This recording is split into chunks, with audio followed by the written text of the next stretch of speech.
Professor Shaheen Mehta, Head of the Unit for Infection Prevention and Control at Tygerberg Hospital and Stellenbosch University, the Faculty of Health Sciences. We were commissioned by the Copper Development Association to look into the in vitro activity and the application of copper in an African context. The experiment was looking at two identical or very similar consulting rooms that took exactly the same patient load and applied copper to the touch surfaces such as the desks, the tops of the cupboards, the trolleys, the window sills, and compared that with the control room where there was wooden surfaces and plastic surfaces or melamine surfaces.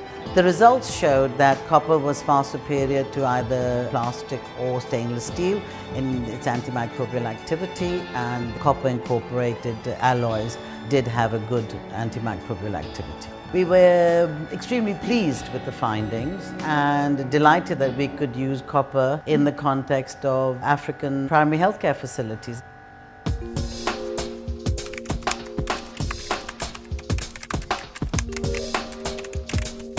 What we hope to show you is that the sort of bugs that cause infections in hospitals will die off within minutes of being in contact with copper, whereas they may survive for up to weeks or even months on stainless steel.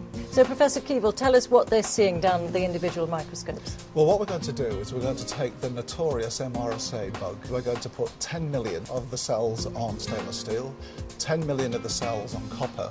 And what we hope to show you is that they live very happily on the stainless steel, but they die rapidly on the copper. What you're seeing here are the individual bacteria sitting on the stainless steel surface.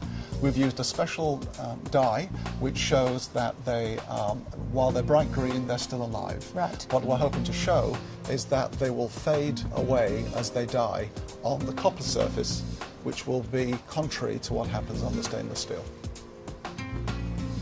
Well, we're coming up to 4 minutes of the experiment now. Let's have a look at the pictures coming from the microscope. And Professor Keevil, tell us what we're seeing. These MRSA bugs on stainless steel, what are we looking at there? Well, what you can see is that we still have the same number of brightly stained bacteria as we did at the start of the experiment at 0 time. It looks very similar to the beginning, actually. And the copper, well... Now you can see a major difference. Now we're struggling to see any of the bacteria, and the ones we can see have got a very pale green colour, showing that they're dying very rapidly. We'll be coming up to 9 minutes now. Let's look at the screens linked to those microscopes.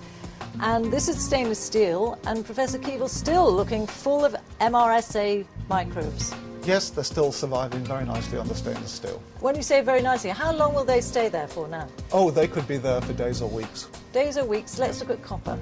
Well, I think now we're struggling to see anything on this image, showing that the bacteria have all died off on the copper surface. Some incredibly impressive results there, much quicker than I expected. In fact, there are quite a number of hospitals around the world now who are starting to install copper in their wards to try to deal with this real problem of hospital-acquired infections.